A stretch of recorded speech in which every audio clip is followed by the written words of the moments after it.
وہ لکڑہارا اسے اپنے گدھے پر بٹھاتا ہے اور اپنے گھر کی طرف لے آتا ہے۔ اس بزرگ کی مرہم پٹی کی، پھر ساتھ میں اس کے لیے ایک جھونپڑی لگائی اور اسے کہا تم یہیں پر رہ جاؤ جب تک تم ٹھیک نہیں ہو جاتے۔ اس بزرگ کو چوٹ لگی ہوئی تھی اور اسے درد بھی ہو رہا تھا۔ اس کی وجہ سے اس بزرگ کو رات کو نیند نہیں آ رہی تھی۔ اس نے دیکھا رات کو یہ چھپ چھپ کر کون لکڑہارے کے گھر سے نکل رہا ہے۔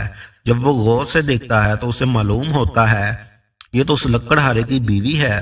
وہ بزرگ دیکھنے لگا آخر اس لکڑہارے کی بیوی کیا کرنے والی ہے۔ جب وہ بزرگ اس لکڑہارے کے گھر میں آیا تو اس کی پہلی نظر جب اس لکڑہارے کی بیوی پر پڑی تو اسے پہلے سے شک تھا اس عورت کا چال چلن بالکل بھی ٹھیک نہیں ہے۔ پھر وہ عورت ہمیشہ کی طرح وہ رات کو نکل گئی اور جب صبح ہونے والی تھی واپس اپنے گھر میں آ گئی۔ پھر ناظرین صبح ہو گئی، وہ لکڑہارا اٹھ گیا۔ پھر اس بزرگ نے لکڑہارے کو اپنی طرف بلایا تو وہ بزرگ اس لکڑہارے سے کہنے لگا تم آج رات بالکل مت سونا، تم بس سونے کی ایکٹنگ کرنا اور دیکھنا کہ تمہاری بیوی کہاں جاتی ہے۔ میں نے کل رات دیکھا تمہاری بیوی بہت بن سنور کر کہیں جا رہی تھی، مجھے چوٹ لگی ہوئی تھی، میں نے اس کا پیچھا نہیں کیا، یہ کام تمہیں کرنا ہے۔ وہ لکڑہارا اس بزرگ سے اور اپنی بیوی سے کچھ بھی نہیں کہتا، روز کی طرح اپنے کام کی طرف چل دیا۔ وہ لکڑہارا سارا دن یہی سوچتا رہا بے شک میں نے غلطی ضرور کی ہے، میں نے اپنی بیوی کا حق ادا نہیں کیا، لیکن یہ کام بھی تو میں خوشی سے نہیں کر رہا ہوں۔ اپنی بیوی کی خواہشات پوری کرنے کے لیے میں سارا دن محنت اور مشقت کرتا رہتا ہوں، یہ میری بیوی جو میرے ساتھ کر رہی ہے یہ بالکل غلط ہے۔ وہ لکڑہارا جب گھر آیا تو بنا کھانا کھائے اپنے بستر میں لیٹ گیا۔ وہ عورت یہی سوچ رہی تھی کہ آج میرا شوہر شاید بہت تھکا ہوا ہے اس لیے آ کر سو گیا ہے۔ وہ من میں بہت خوش تھی آج میں جلدی نکل جاؤں گی۔ ادھر لکڑہارا سونے کی ایکٹنگ کر رہا تھا اور اس کی بیوی ادھر بن سنور کر اپنے عاشق کے پاس چل دی۔ وہ بس گھر سے نکلنے ہی والی تھی، لکڑہارے نے اس کے بازو سے پکڑ لیا اور کہا میں تمہارے بارے میں سب کچھ جان چکا ہوں۔ پھر اس لکڑہارے نے اپنی بیوی کو کافی زیادہ مارا۔ پھر اس لکڑہارے نے اپنی بیوی کو ایک درخت کے ساتھ باندھ دیا۔ پھر ساری رات اس لکڑہارے کی بیوی اس درخت کے ساتھ بندھی رہی۔ اس کی پڑوسن یعنی کہ اس نائی کی بیوی بھی یہ منظر دیکھ لیتی ہے۔ پھر وہ عورت اس سے پوچھنے لگی آخر تو نے ایسی کون سی غلطی کی کہ تمہارے شوہر نے تمہیں درخت کے ساتھ باندھ دیا ہے؟ میرے شوہر کو کل جنگل میں ایک بزرگ ملا، وہ جب گھر ہمارے آیا اس نے میرے نہ جانے شوہر کو کون کون سی پٹیاں پڑھائی کہ میرا شوہر اب مجھ پر بہت غصہ ہوا اور آ کر اس نے مجھے درخت کے ساتھ باندھ دیا۔ صورتحال کچھ یہ ہے، اس بزرگ نے مجھے پیشکش کی تھی کہ تم میرا بستر گرم کر دو، جب میں نے اس کی بات نہ مانی تو اس نے میرے شوہر کو الٹی سیدھی پٹیاں پڑھا دی۔ تو وہ نائی کی بیوی کہتی ہے تم کس طرح سے یہاں پر بندھی رہو گی، میں تمہاری رسی کھول دیتی ہوں اور تم اپنے بابا کے پاس بھاگ جاؤ۔ وہ لکڑہارے کی بیوی کہتی ہے میرا شوہر بار بار آ کر مجھے دیکھے یا کہیں میں نے رسی کھول تو نہیں دی، اگر تم نے میری رسی کھولی تو وہ میرے پیچھے آئے گا اور مجھے پھر سے مارے گا۔ پھر نائی کی بیوی کہنے لگی ایسے میں تم کیا کرو گی؟ اس لکڑہارے کی بیوی نے کہا تم میری پڑوسن ہو اور پڑوسن ہونا کا حق بھی ادا کرو، تم میرا یہ کام کرو، کچھ دیر کے لیے تم اس رسی کے ساتھ بند کر بیٹھ جاؤ اور میں ابھی آ جاتی ہوں، جا کر اپنے بابا کو بلا کر لاتی ہوں، اتنے ٹائم کے لیے تم اس جگہ پر بند کر بیٹھ جاؤ۔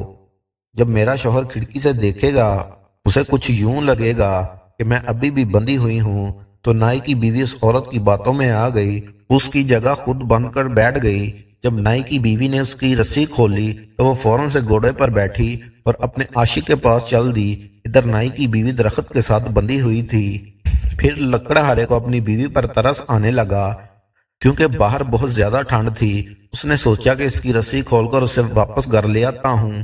جب نائی کی بیوی کو اندر لے کر آتا ہے، ناظرین اس وقت بہت اندھیرا چھا چکا تھا، رات کا ٹائم تھا اور اس لکڑہارے کا بالکل پتہ نہ چلا۔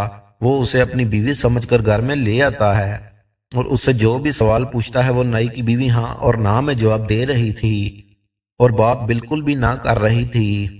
نائی کی بیوی مجبوراً اس لکڑہارے کے ساتھ کمرے میں آنا پڑا۔ نائی کی بیوی بہت ڈری ہوئی تھی کہ اگر میں نے اسے سچائی بتا دی کہ میں نائی کی بیوی ہوں تو یہ فوراً جائے گا اور جا کر میرے شوہر کو ساری صورتحال بتا دے گا۔ وہ اس ڈر سے چپ تھی۔ وہ پھر لکڑہارا اپنے دل کی بات سننے لگا اس سے کہا کہ میں جانتا ہوں کہ میں شوہر ہوں تمہارا اور میں شوہر ہونے کا حق بالکل بھی ادا نہیں کیا، مجھ سے بھی غلطی ہوئی ہے اور تم سے بھی، لیکن آج میں تم سے وعدہ کرتا ہوں میں شوہر ہونے کا حق ادا ضرور کروں گا۔ اتنا کہتے ہی اس نے نائی کی بیوی کو اپنے بستر پر لٹا دیا۔ پھر لکڑہارے نے ساری رات اس کے ساتھ کام کرتا رہا۔ ناظرین، وہ سردیوں کی رات تھی، بہت لمبی رات تھی، اور لکڑہارا ساری رات نائی کی بیوی کے ساتھ لگا رہا۔ اسے کچھ یوں لگ رہا تھا کہ میں اپنی بیوی کے ساتھ ہوں۔ نائی کی بیوی پہلے تو بہت پریشان تھی، جب اس نے دیکھا کہ لکڑہارا اتنی شدت سے اپنی خواہش پوری کر رہا ہے۔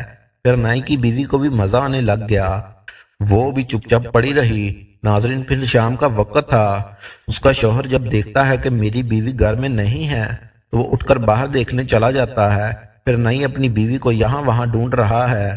پھر وہ نائی اپنی بیوی کو تلاش کرتا ہوا لکڑہارے کے گھر جا پہنچتا ہے۔ جب وہ اس کے گھر جا پہنچتا ہے تو وہ دیکھتا ہے اس کی بیوی لکڑہارے کے ساتھ موجود ہوتی ہے بستر پر۔ اسی وقت نائی لکڑہارے کو پکڑ لیتا ہے اور قاضی کے پاس لے جاتا ہے۔ پھر قاضی نے لڑکی کے ساتھ زنا کرنے کی وجہ سے اسے لکڑہارے کو سنسار کر دیا۔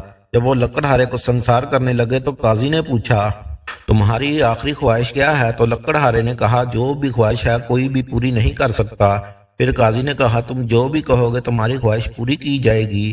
پھر لکڑہارے نے کہا، میں جانتا ہوں حضور میری خواہش پوری نہیں کی جائے گی، اس لیے میں نہیں بتا رہا۔ اگر قاضی صاحب آپ قرآن کا حلف اٹھائے تو اس کے بعد ہی میں بتاؤں گا۔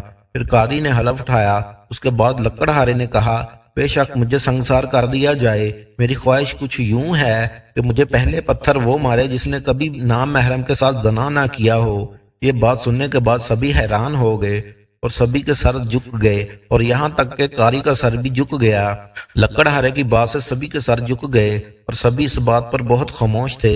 پھر لکڑہارے نے قاضی کو اور سبھی کو گاؤں والوں کو اپنی بیوی کی بے وفائی کی داستان سنائی۔ آپ نائی کی بیوی سے پوچھ لیں، میں نے اپنی بیوی سمجھ کر اس کے ساتھ جو بھی کیا وہ غلطی سے ہو گیا۔ آپ اس سے پوچھ سکتے ہیں، میں نے کوئی زور زبردستی نہیں کی اور نہ ہی میری ایسی کوئی نیت تھی، لہٰذا صرف یہ ایک حادثہ تھا، اس میں میرا کوئی بھی گناہ نہیں ہے۔ ناظرین، پھر قاری نے شرمندہ ہو کر لکڑہارے کو رہا کر دیا۔ پھر اس کی جگہ اس ذمہ دار کے بیٹے سنسار کر دیا گیا۔ پھر اس لکڑہارے نے اپنی بیوی کو طلاق دے دی۔ ناظرین محترم، یہ تھی ہماری آج کی ویڈیو۔ امید کرتا ہوں آپ سب کو اچھی لگی ہوگی۔ اگر اچھی لگی ہو تو چینل کو لازمی سپورٹ کیجیے گا۔ آپ سب کا دل سے شکریہ۔